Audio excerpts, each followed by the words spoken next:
So now that we've uh, covered 4.3 and we've learned how to graph inequalities, we're going to use what we learned to tackle a problem that's referred to as linear programming. And so that's the title of section 4.4, our last section of chapter 4. And we're going to use it a bit differently. We're not going to shade a region or anything like that. What we're going to do is we're going to have some restrictions on some variables x and y, and those are the inequalities that we had in the previous section. And we're going to have a new function in combination with the inequalities called the objective function. And so what we want to do is find our values from the restrictive inequalities that the x and y that maximize the objective function, and those values that we're going to use to test the objective function are going to come from the intersections of our inequalities. So we'll go down here. There's a bit that you can read. It's trying to lay out step by step how we're going to solve some of these problems. But I'm just going to scroll down here to example 1 and get started. This function here, we don't actually graph it. Okay, we have this function z equals 8x plus 3y minus 3. And we're going to find values for x and y to test from these inequalities below. Okay, like the inequality problems that we worked in 4.3, we have the y-axis and we have the x-axis. Okay, we want our x and y values to be greater than or equal to 0. So these two, for x greater than or equal to 0, we have the y-axis, and so we can have points on the y-axis or we can have points to the right of that y-axis. And then for y,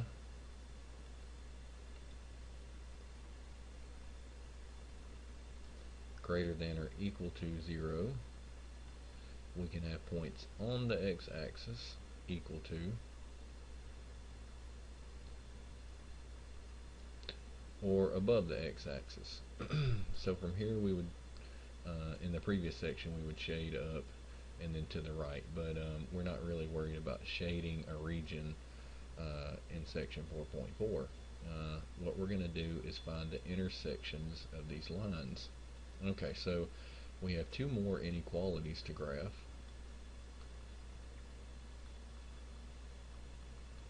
We can replace the inequality symbol with an equal sign, and like we did before in the previous section, we would solve for y.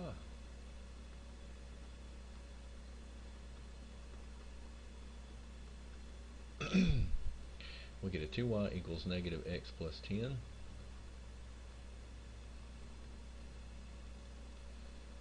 We divide through by 2 to get the y by itself, and we end up with this equation, which says that we want to intersect the y-axis at plus 5 and then go down 1 and right 2. So there's our y-intercept for this first inequality, and now we go down 1 and right 5. Well, the units are so small that we'll do the same thing that we did in the previous section. We'll find the x-intercept so that we can plot a point along the x-axis, a little spaced out from the first point.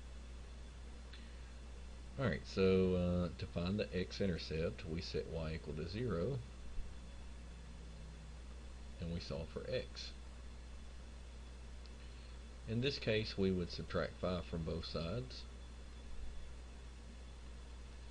That would give us the minus half x equals negative 5. And then we can change the sign of each side and multiply both sides by 2, and we would get x equals 10. Alright, and so we have units, or we have numbers of 4, 8, and 12, and 10 falls right in between 8 and 12, and so our x-intercept for this first inequality is 10, and so we could draw a line through these 2 points.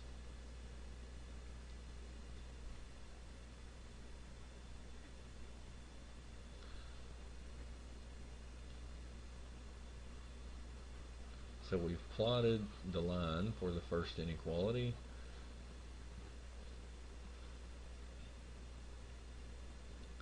And so now we go back and we take care of the second one. We replace the inequality with an equal sign. We solve for y, subtract 3x from both sides.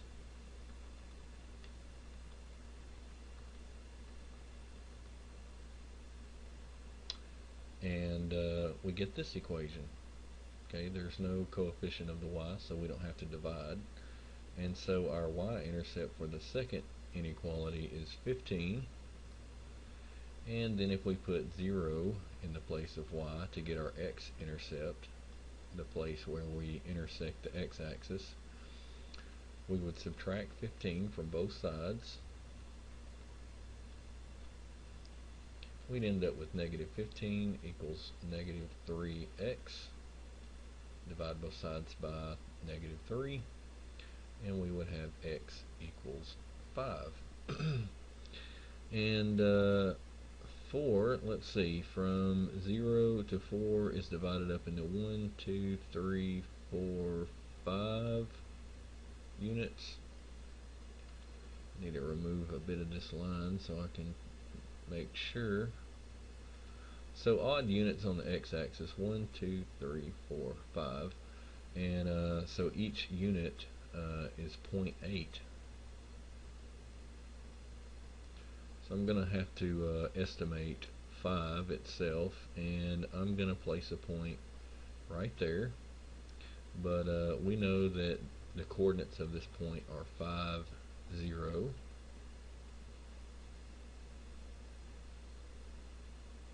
And that's important because we want to know all of the intersections of these lines. These are going to be our test points for our objective function. And so all of the inequalities are graphed now.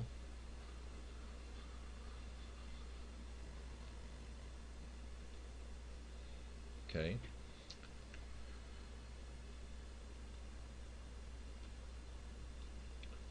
So we want the coordinates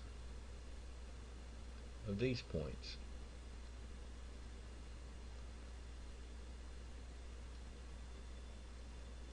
And we have the coordinates of this point already. It's just simply the x-intercept of this second inequality that we graphed. This point is just the y-intercept of the first inequality, which is 0, 5. This is the origin, and this one is a little tricky to find. Okay, but we want the intersection of the first and the second inequality. Algebraically, what we can do is take the equations that we derived from the first two inequality. We had y equals negative 1/2 x plus 5, and we had for the second one y equals negative 3x plus 15. we want to know where these equations are equal, so what we can do is set the y's equal. We take negative 1/2 x plus 5 equal negative 3x plus 15 and we solve for x. Okay, if I add a half x to both sides,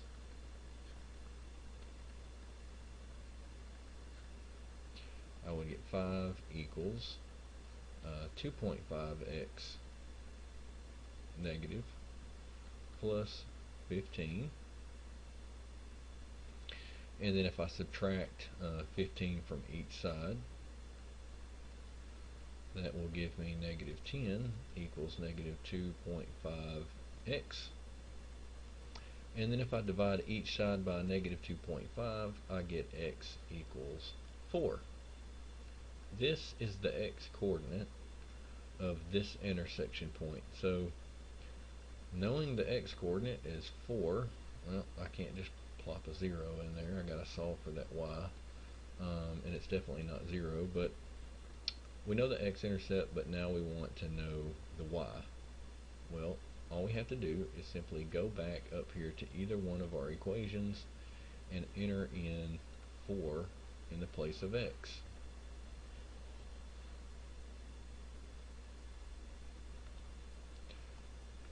I'll use the first one.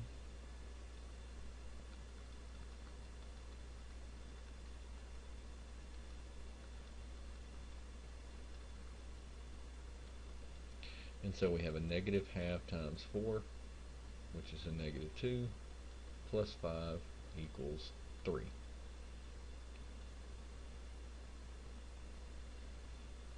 So now we have all of the corners of our region.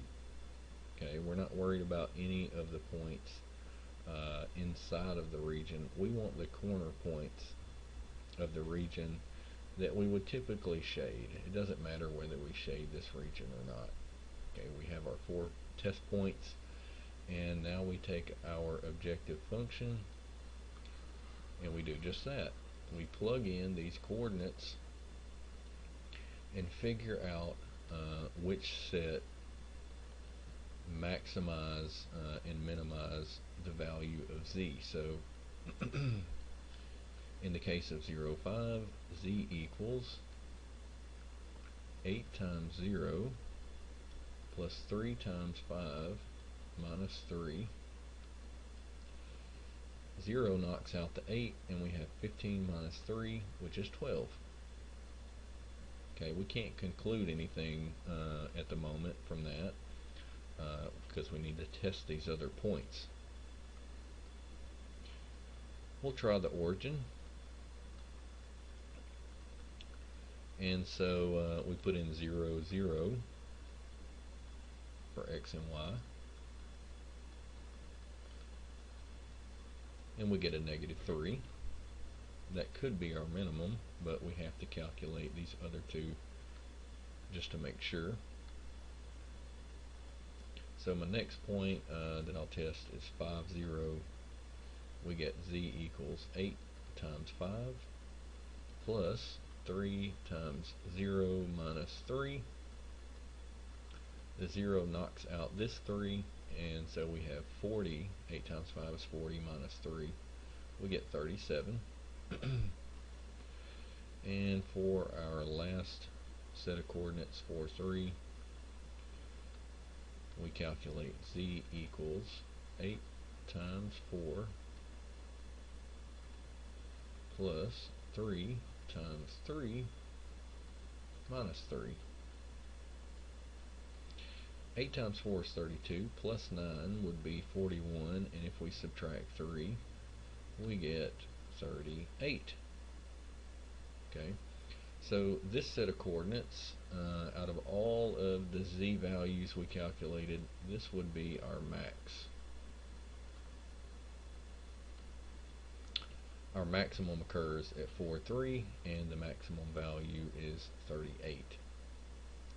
And so our lowest number would be the negative 3.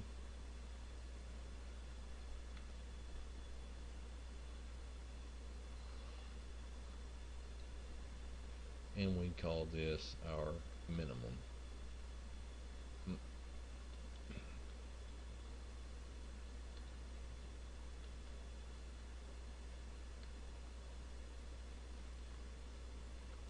So minimum occurs at 0, 0, and we have a z-value of -3. And so for the most part, if you understood 4.3, then you already understand most of the work that we do to solve these types of problems.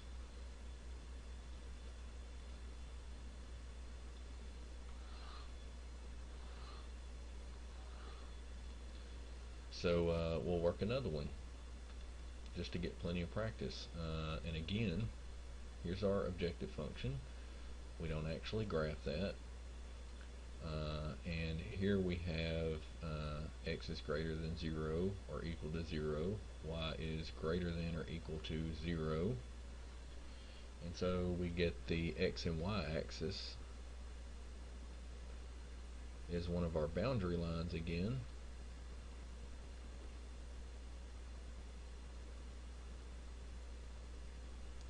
And we're not really interested in the values that fall within the shaded area. We're interested in the intersections of these of the boundaries of the inequality. So here are two of our boundaries. We've graphed those two.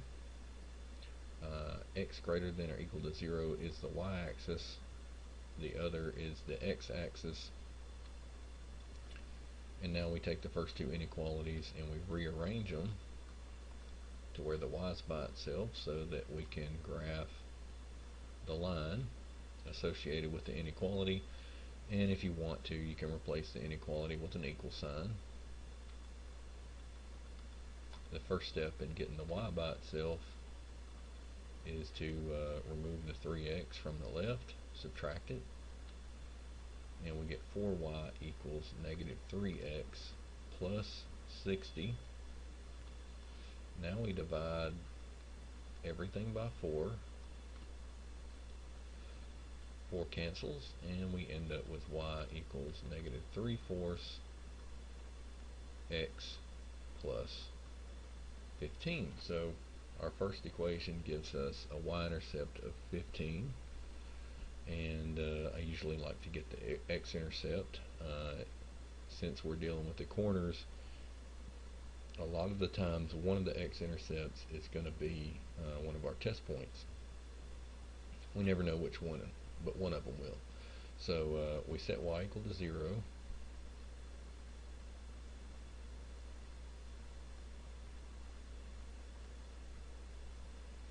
We solve for x, so we get a -15 equals -3/4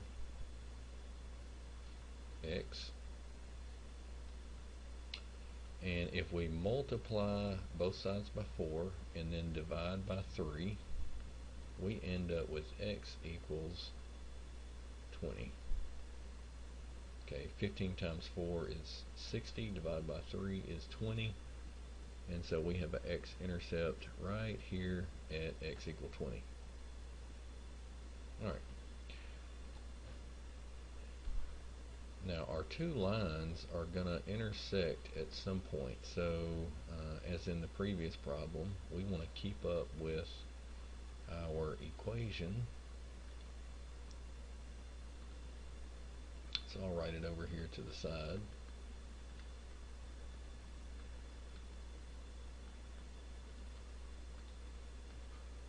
Make some room for the second one.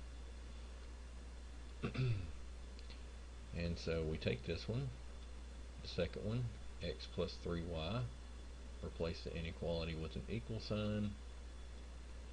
We solve for y, so I subtract x from both sides.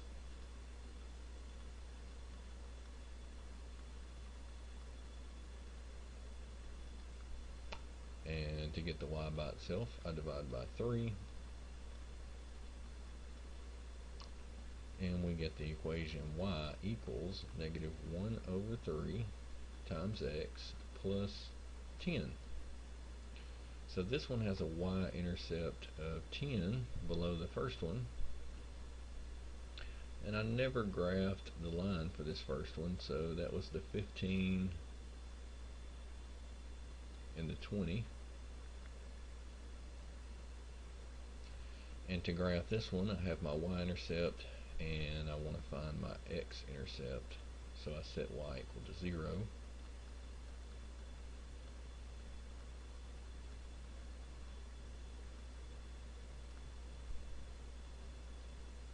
If I subtract 10 from both sides, I end up with negative 10 equals negative 1 over 3 times x. And so to get rid of the negative, I multiply both sides by a negative, and that makes them positive. And then to get rid of the 3, I multiply both sides by 3. And so we end up with x equals a positive 30. So this second inequality has an x-intercept of plus 30 on the x-axis.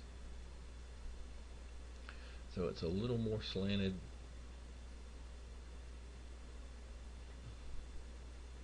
but it looks something like that. If we took a guess, I would almost want to say that these two lines intersect at 10.5. Alright, but we're looking at this inner region here down by the origin. And we're not interested in the shaded ordered pairs. We just want the four corners of this bounded region on the inside. So we want the coordinates of these 4 points. And 3 of them we already have. The other one I took a guess at, but we're going to double check that. So our points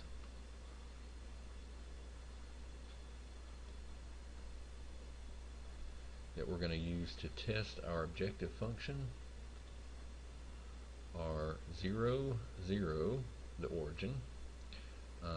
This y-intercept is 0, 10. And then we have 20, 0. And I think this is 10.5, but once again, I'm going to check it to make sure. So I take my equations, I drop the y's, and I just set the expressions equal to one another, and I solve for x. Okay, I solve for the x where the y coordinates are equal. That's why I drop the y's and set these expressions equal to one another. If I subtract 10 from both sides, okay, this intersection is over here above the positive x-axis, so I know I'm going to get a positive number for x. But if I subtract 10, I get negative 3/4 x plus 5 equals a negative 1/3 x. And so now if I add 3/4 to both sides, and I have to make some room.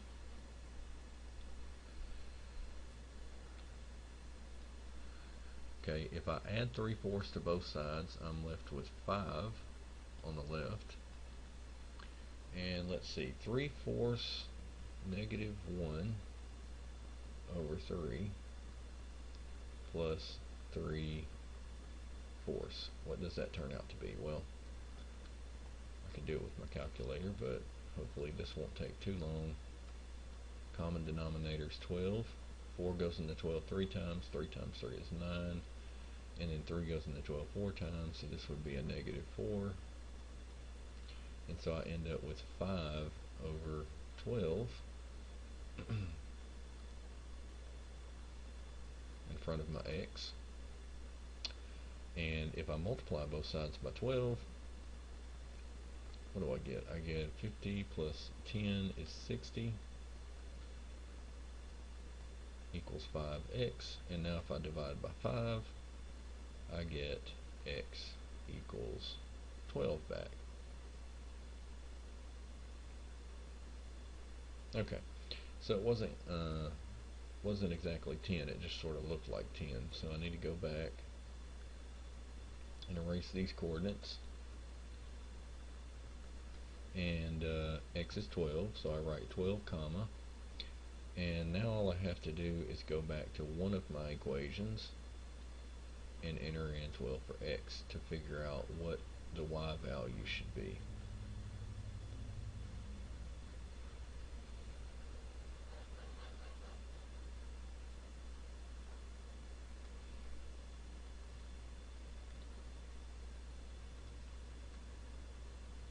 Alright, this was my second equation, and so I can use it. And so I write negative 1/3 times 12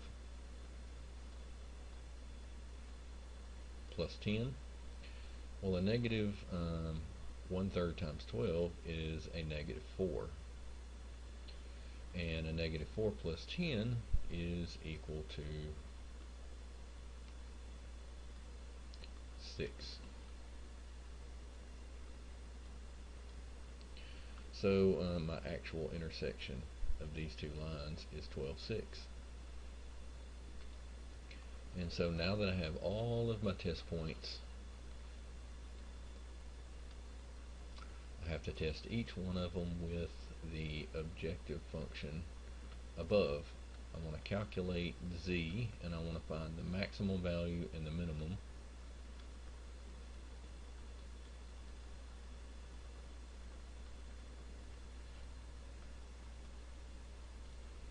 And so for the origin, I get 10. Doesn't matter what order you test these in, you just have to test all of them.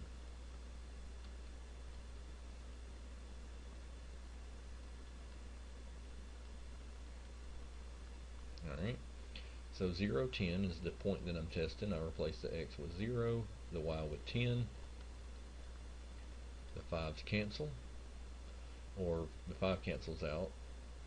0 times 5 is 0, and 7 times 10 is 70, and then we add 10 to get a z of 80.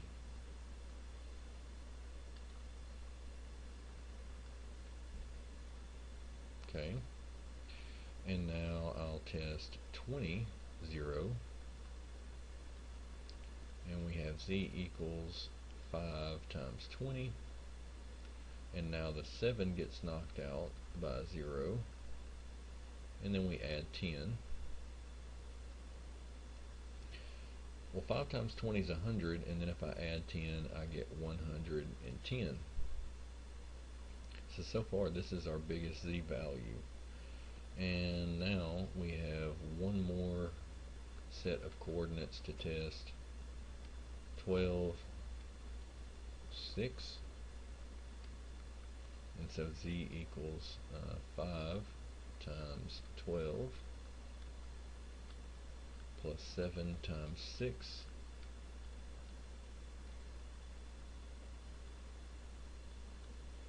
plus 10. 5 times 12 is 60, plus 42 is 102, and so this gives me 112. Okay, so this turns out to be my maximum. Okay, these are the values that give me my max, and this is my maximum value of z, 112. And it turns out that the origin is my minimum.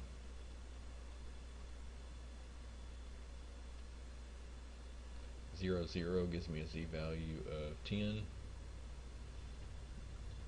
and so we're finished.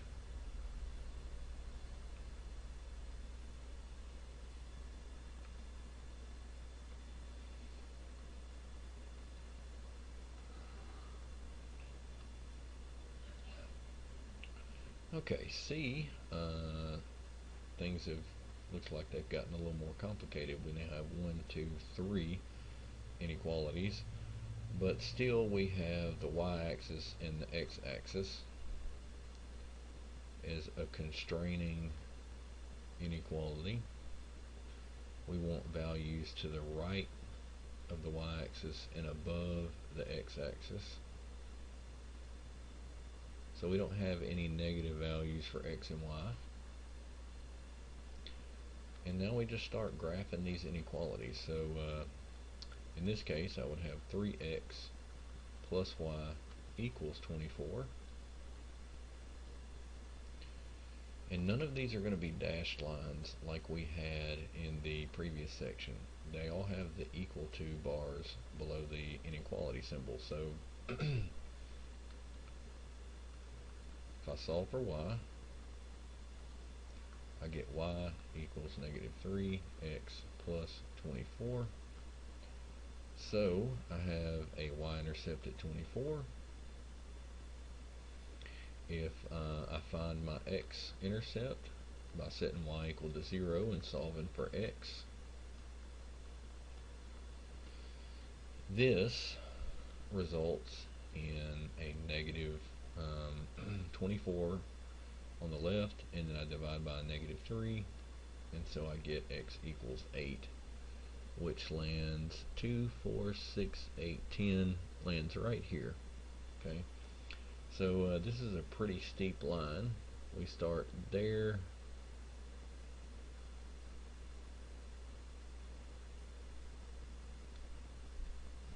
at 25, and cut all the way down to x equal 8. Alright, and so I need to keep up with this equation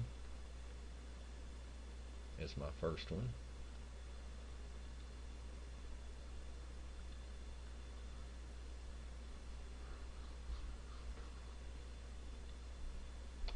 And this one's pretty simple. Not a lot of numbers over here with the x and y.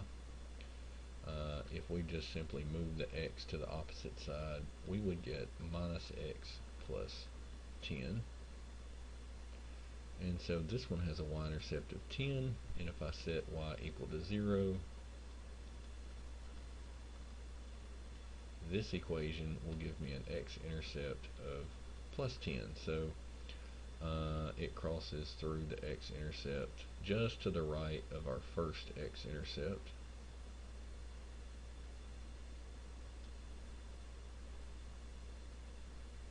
So we have 8 and 10 for the x-intercepts, and 10 and 24 for the y-intercepts.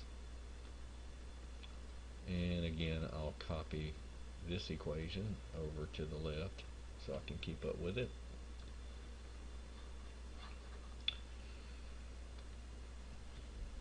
And now our last inequality. We can write x plus 3y equals 24. And if we move the x to the right, we'll end up with 3y minus x plus 24. Dividing by 3 will give me negative 1/3 x plus 8. Okay, so the y-intercept of this one falls below 10 right there, and then we replace y with 0 to figure out where it crosses the x-axis. If we subtract 8 from both sides,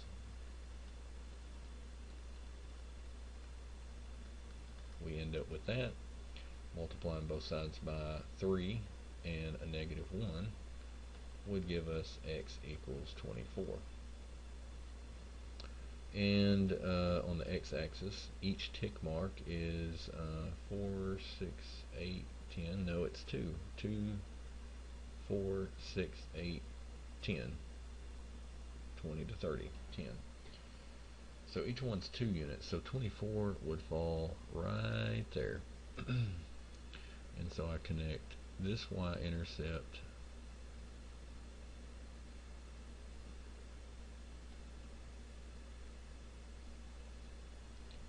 with that x-intercept.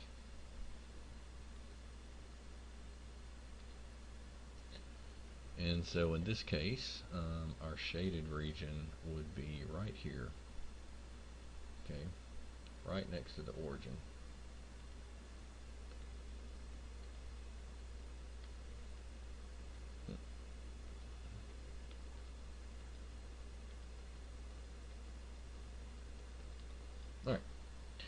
So I put this equation that I found over to the left.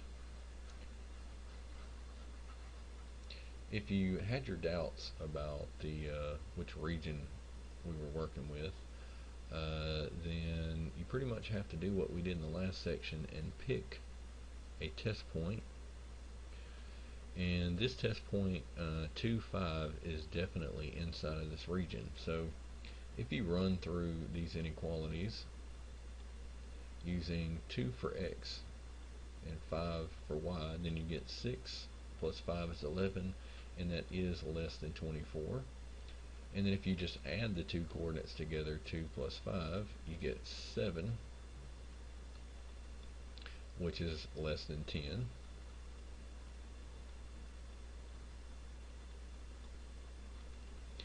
And then the third one, 2 plus 15 is less than 24. And that one checks out. So since this coordinate satisfies all of our inequalities, then this region must represent all of the solutions to the inequalities. But we want to find the minimum and maximum values, and it just turns out that all we have to do is test the corner points.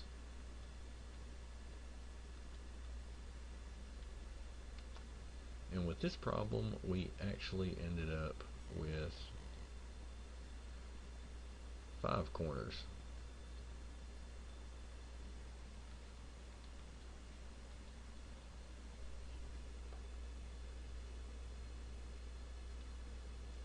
So we have 5 test points. The first one, 0, 0, the origin. This one is 0, 8, the y-intercept of this equation. We also have the x-intercept of our first equation. I know that because this line, the x-intercept of 8, has the y-intercept of 24, which came from this first equation here. This was the steep one, and so this x-intercept turned out to be 8, 0. And now we have to find 2 intersection points. Well, this red point here came from the intersection of the first equation, and let's see, the equation with a y-intercept of 10, and so that would be the second one. So we take negative 3x plus 24 and negative x plus 10, and we set those two expressions equal to one another.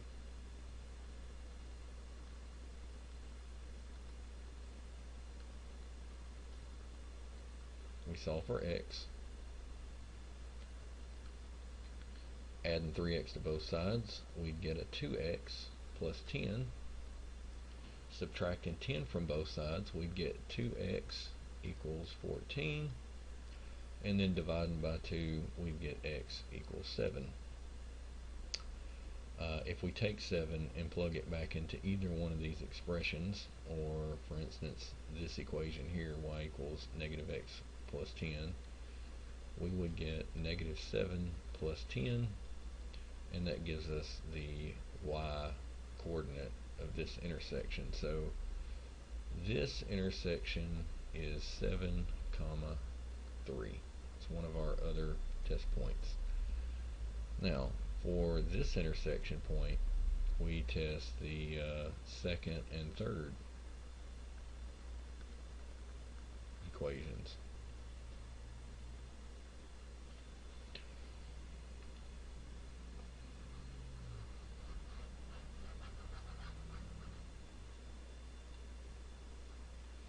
So we take these two expressions on the right side of the equation, we set them equal, and we solve for x. Alright, if I add 1/3 x to both sides, I would just get a negative 2/3 x plus 10 equals 8. This would cancel on the right. and then I would subtract 10 from both sides, and I'd get negative 2/3 x equals negative 2. And now I multiply by 3 and I divide by 2 to get, let's see, x equals 3. I take the 3 and I plug it into one of these equations for the intersection. The simplest one, I suppose, is the y equal negative x plus 10. And so we have negative 3 plus 10 equals 7. So this intersection point is 3 comma 7.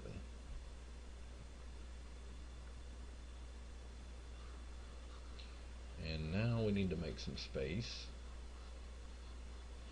We don't need these equations anymore. We're going to take our objective function up at the top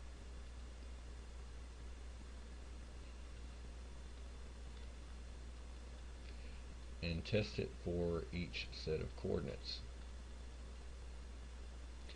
So 15 times 0 minus 4 times 0 plus 14. We just get 14. Our next set of coordinates is 0, 8.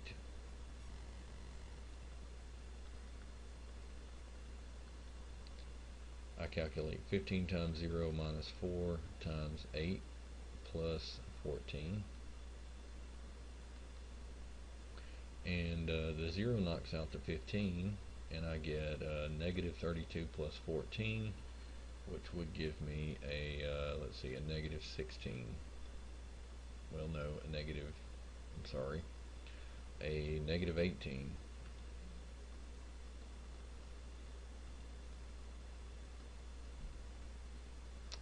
So we've checked this one and that one, and now we have to check these coordinates for the z value. We have 15 times 8 minus 4 times 0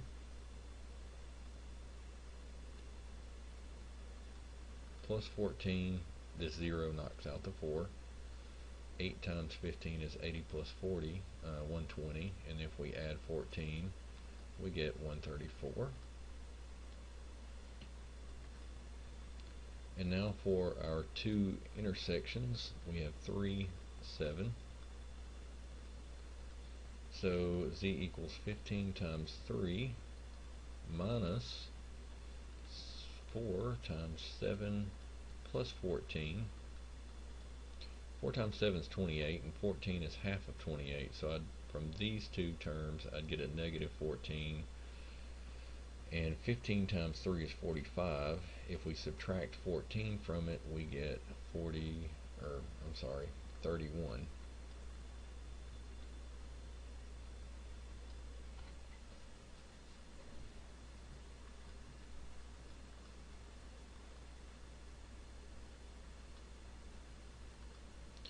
And our final set of coordinates, 7, 3, we have 15 times 7 minus 4 times 3 plus 14. 4 times 3 is a 12, but it's negative, so in combination with the 14 we'll be left with 2. And then 7 times 15 would be 70 plus 35, which is 105, and then we add 2 to it, we get 107.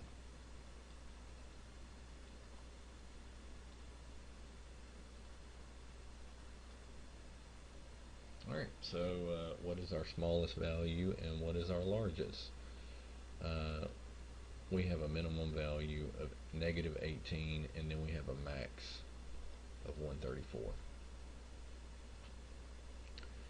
And so the values that give us our minimum are 0 and 8, and the max 8 and 0.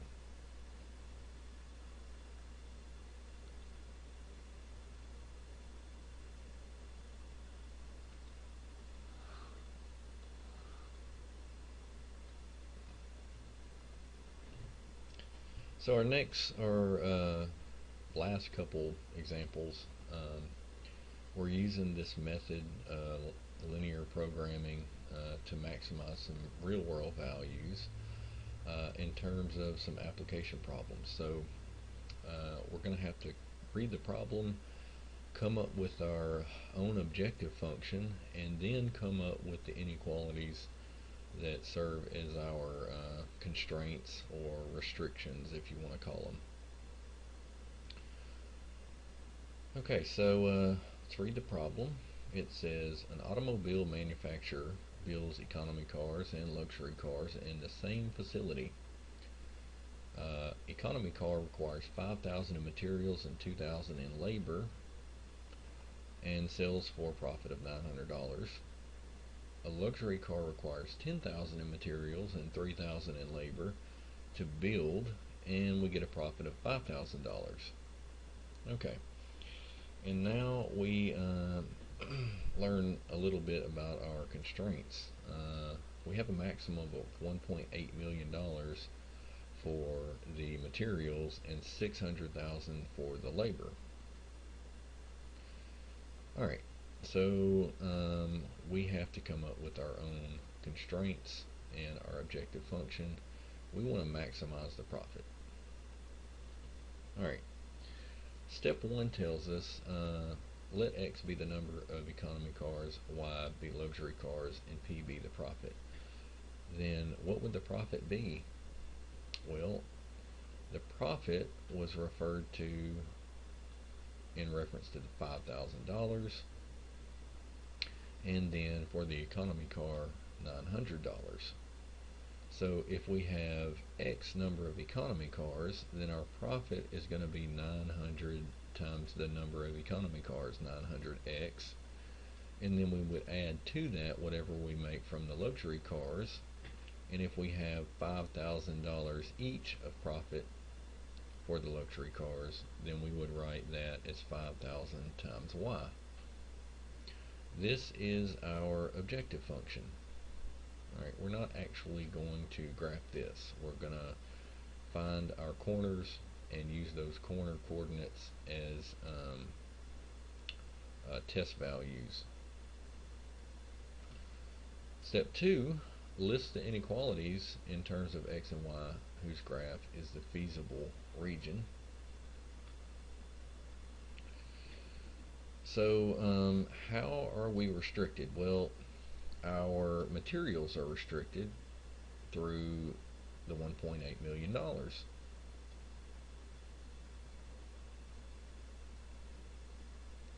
This is a maximum, and so we want whatever the cost of our materials are to be less than or equal to the $1.8 million. Alright, so just like we did the profit times the number, profit times the number, we now go back and we pick out the cost of the materials for each car. And it read 5,000 for the economy, and then it said 10,000 for the luxury. So for our limit on materials, we write on the left hand side of the inequality 5,000x plus 10,000 y, and now we start thinking about our limit for labor, which is $600,000.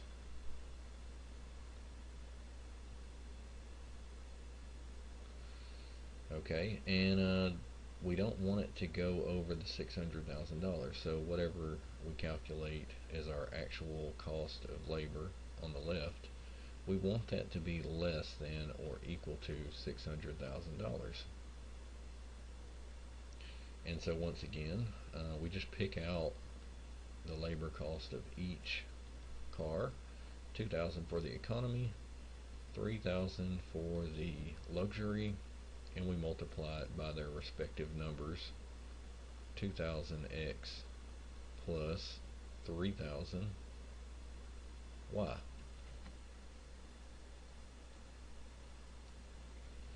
Okay, Step 3 wants us to sketch the feasible region obtained in step 2. Okay, and while we're at it, it didn't mention anything about x greater than or equal to 0 or y greater than or equal to 0, but we're definitely going to build, we're not going to build negative number of cars.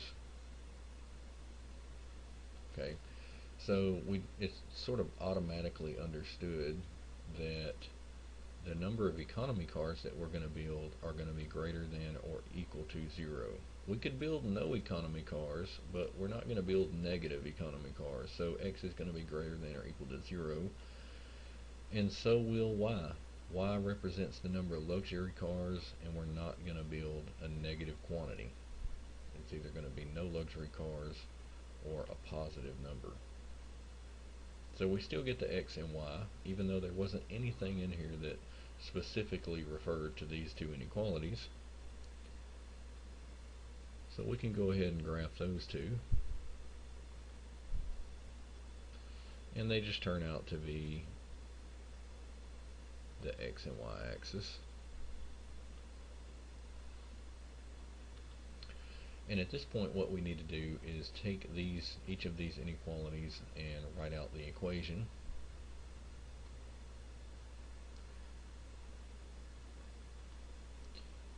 You do a little bit of algebra, and this first one is going to give us negative 1/2 x plus 1.8 million divided by 10,000. Okay, so divided by 10,000 is basically going to knock out 4 zeros, because 10,000 has 4 zeros, and we'll get 180.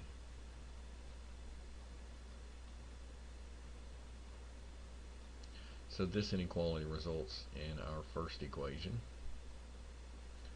and the second one is going to give us y equals, and again we just drop the inequality so that we don't get confused with the equations, the lines that we're going to plot. We subtract 2000x from both sides, and then we divide by 3000. So my slope is going to be 2/3x, and then 600,000 divided by 3000. I knock out 3 zeros, and so I can calculate 600 divided by 3, and that gives me 200 for my y-intercept of this inequality, the orange one. So now I want to graph these two. I'll switch back to the colors that I used. The first one, this line has a y-intercept of 180, which I think is right about there. It's hard to see. The numbers in our graph is so small.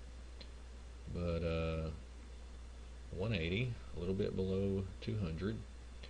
And if I wanted to work out my x-intercept, okay, same drill as before, y equals 0.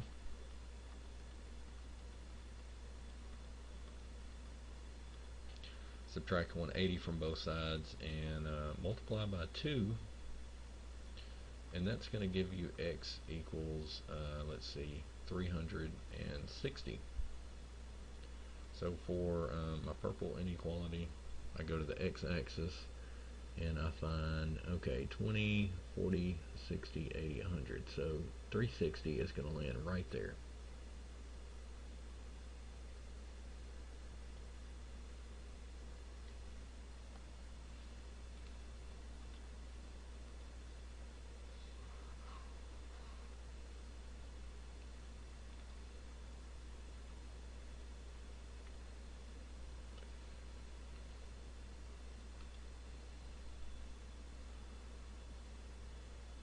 For my orange inequality, I have a y-intercept of 200, just above the previous one.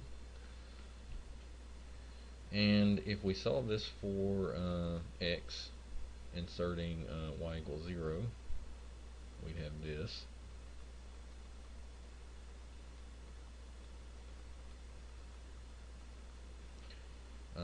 If we subtract 200, multiply by 3, and divide by 2, we would get x equals, let's see, 3 times 200, 600, divided by 2, we get 300. And so this line is going to have an x-intercept that falls right about there.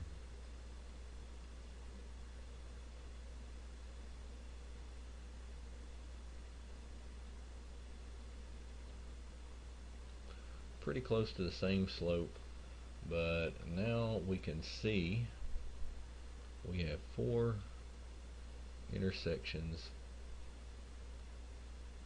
that we need to calculate, 4 points. And let's see, those points are the origin, 0, 0, the y-intercept of the purple line, which was 180, the x-intercept of the orange line, which was, let's see, 300,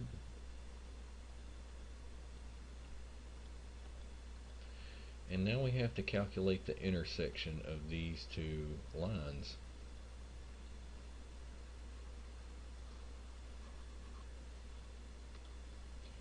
So to do that, all we have to do is write negative 1/2 x plus 180 equals negative 2 over 3x plus 200.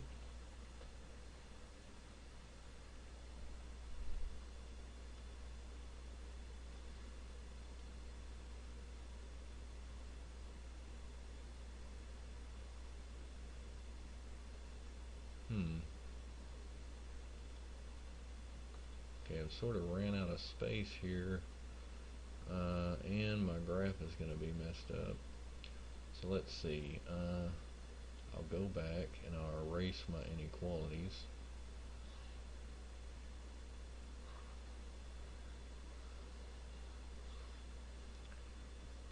And I'll work out this part up top. So to solve for x, what we would do is subtract 180 from both sides first. The 180 is going to cancel on the left, and so I'd end up with minus 1/2 x equals negative 2/3 x. 200 minus 180 is plus 20. And now if we add 2/3 to both sides, 2/3 x, that'll combine the x terms from each side. And 2/3 minus 1/2, what does that work out to be? Okay, we got to do a little bit of intro algebra.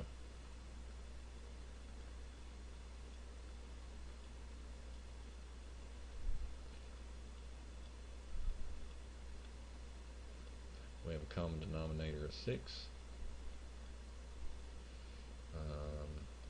And so we get a 3 and a 4. 3 is negative. Okay, 3 goes into 6 twice. 2 times 2 is 4. We get a negative 1, a positive 1 over 6. So this would be a 1 over 6x, and to get the x by itself, we just multiply both sides by 6. And so we get 120. Okay. Now that we have the x, we go back and we enter the x into either the orange or the purple equation below. Either one of them will do. It'll give us the same value. So we write y equals negative 2 over 3 times 120 plus 200. And negative 2/3 of 120 is negative 80. And 200 minus 80 is 120. Okay, so an even number of economy cars and luxury cars is our last test point.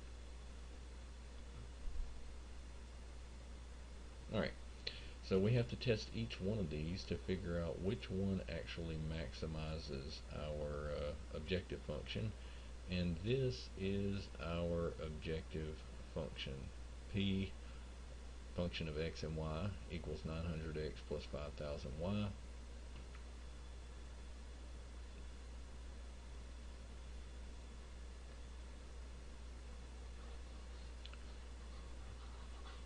So at this point, all I need are my points. I don't need my graph anymore.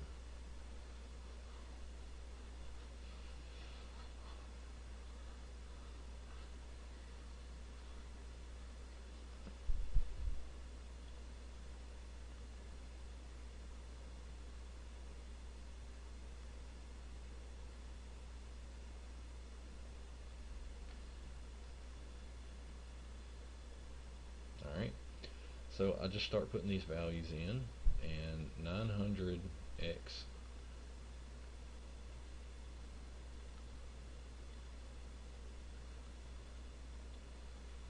let's test 0, 0 first. And so that would give us 900 times 0 plus 5,000 times 0. We get 0. Z equals 0. Our next one is 0, 180.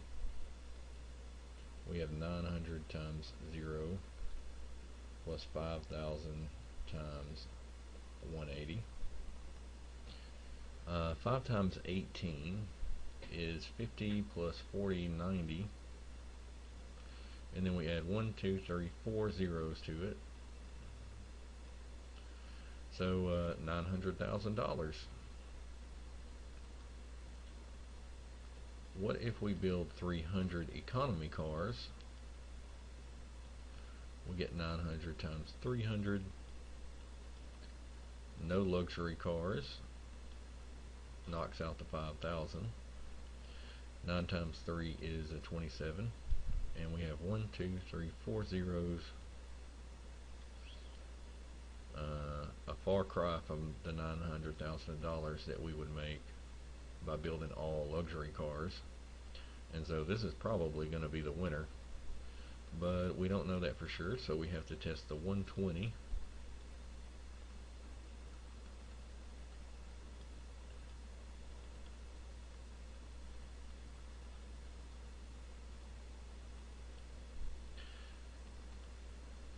Okay, 9 times 12 is 90 plus 18, which is 108.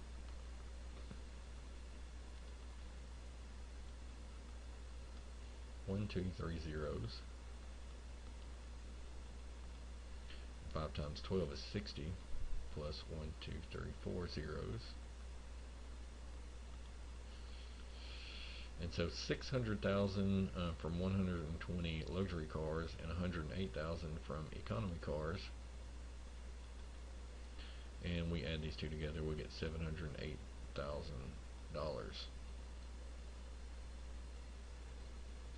Well, we were looking for the maximum, and so according to this problem, it's going to profit us the most, $900,000, to build all luxury cars. Zero economy, and that's what that stands for, zero economy and 180 luxury cars.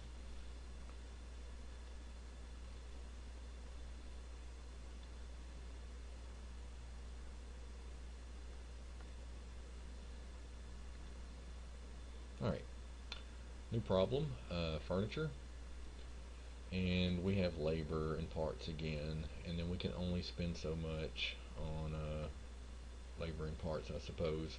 So each table requires 8 hours for assembly, 2 hours from the finishing department, and contributes $90 profit. Okay, a chair, 2 hours assembly, 1 hour finishing, $25 profit.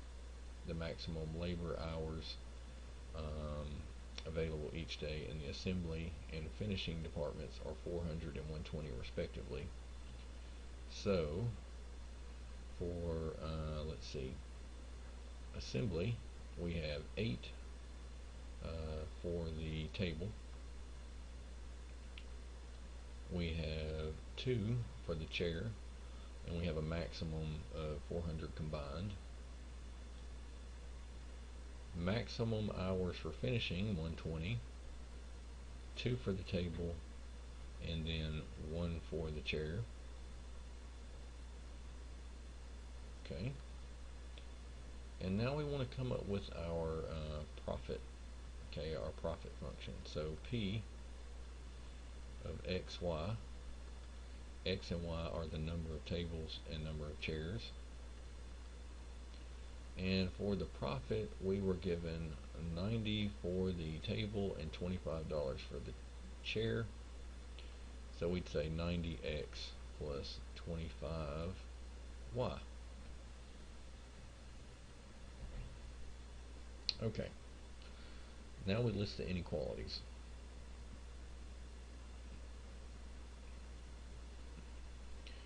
For, let's see, we'll do the assembly first.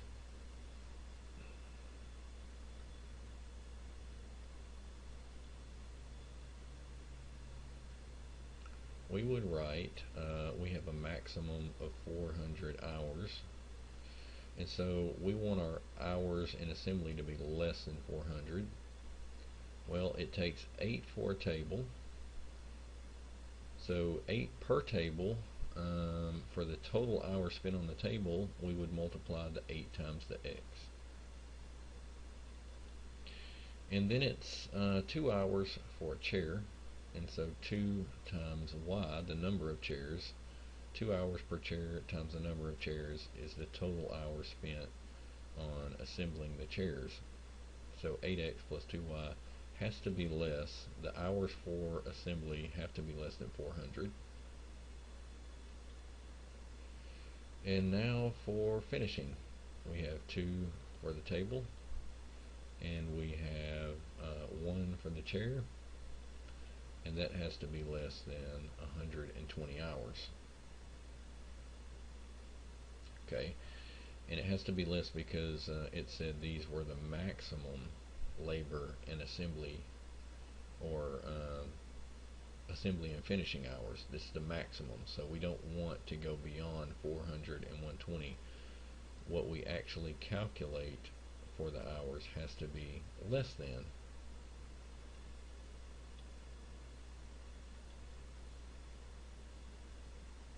Okay, so we want to sketch these two inequalities, and again, we're not going to spend negative hours.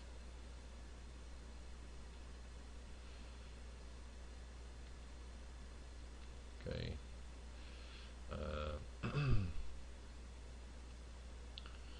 No negative hours. That tells us that x is greater than or equal to 0 and y is greater than or equal to 0. So again, we get the x and y axis as boundaries for our solutions.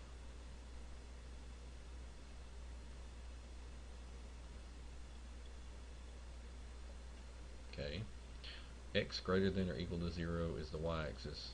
This y greater than or equal to 0 is the x-axis.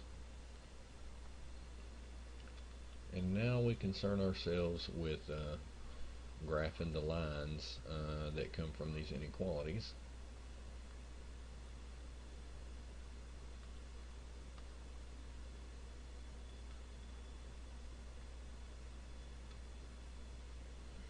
Okay, if you rearrange this inequality, it is going to produce, let's see, a negative 4x plus 200. And then if you take this inequality and construct the equation from it, we would get y equals subtract 2 from both sides, so we'd get a negative 2 even after dividing by 1, x, and then 120 divided by 1, 120. Alright, so we really just graph them to see which line we take the x or y intercept from. So the orange one has a y-intercept of 120, and so what's the x-intercept? If we enter 0 in for y, we would get negative 120 equals negative 2x, and so x would equal 60, and there's 60 on the x-axis.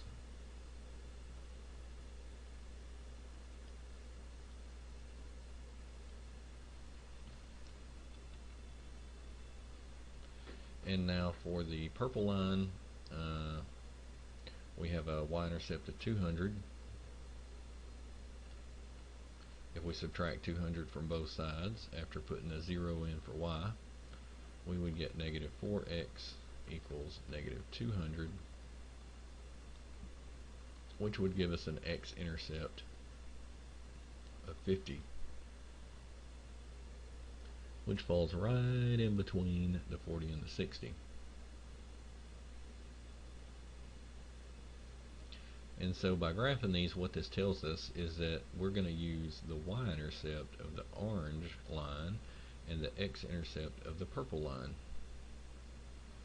We're going to use the origin as always, and we're going to use the intersection of the two lines.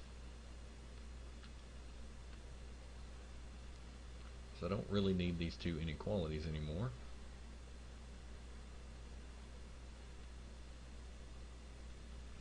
I am looking for these coordinates here.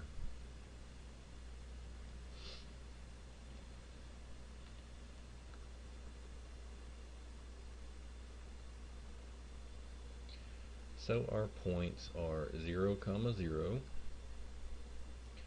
120, 0, 120,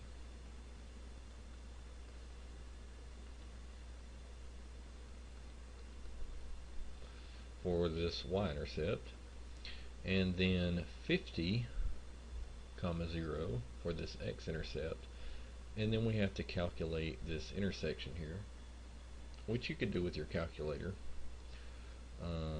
but I'll just do it by hand, algebraically.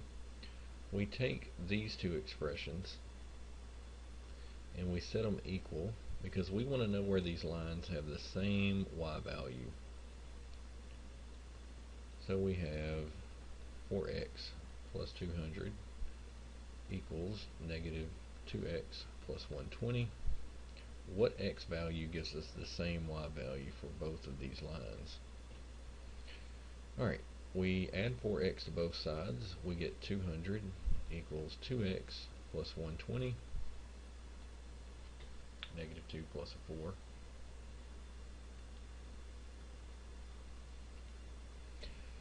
We subtract 120 from both sides and we get 80 equals 2x, and then this gives us x equals 40.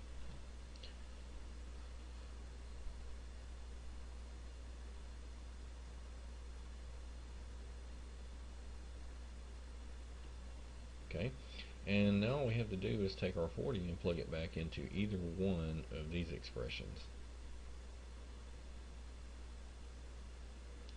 So I'll take the purple one,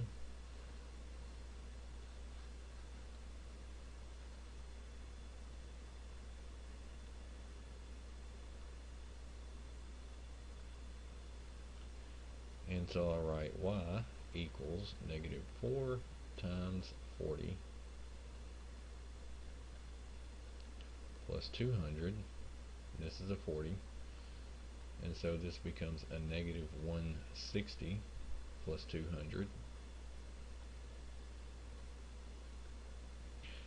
and that gives me 40, same as the x coordinate. So I have 40, 40, which looks kind of close. If I drew these more accurate, it'd probably be closer to 40 and 40. But these are the test points that we're going to use for our profit function.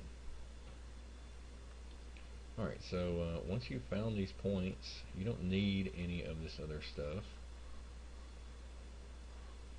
That's not to say erase it from your workbook, but I don't need it anymore. Okay, so I don't need the graph, any of that other stuff. I'm gonna pull these down to where I have some space. And so we found the corner points. Here are the corner points.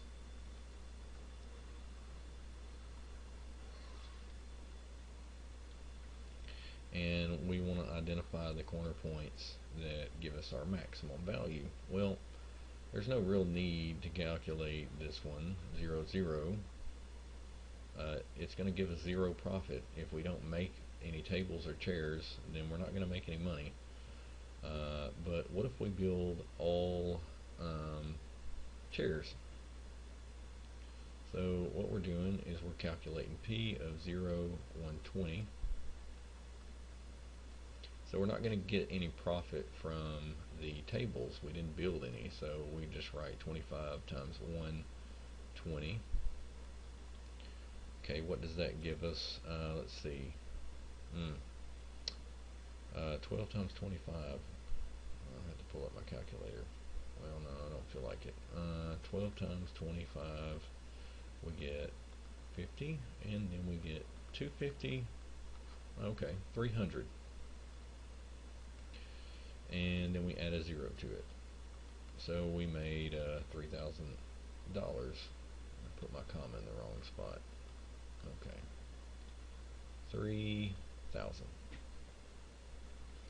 Well, what if we build all tables? We can't build as many because it requires more assembly hours. But we are calculating P of 50, 0. And so now we take 90 and multiply it by 50. Okay, we get more profit, but we build less. So 9 times 5 is 4. 45 plus 2 zeros, we make $4,500. And so that's better than building all chairs. But what if we balance the two, 40, 40?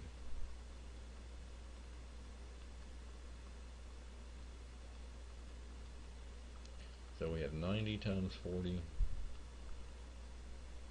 plus 25 times 40.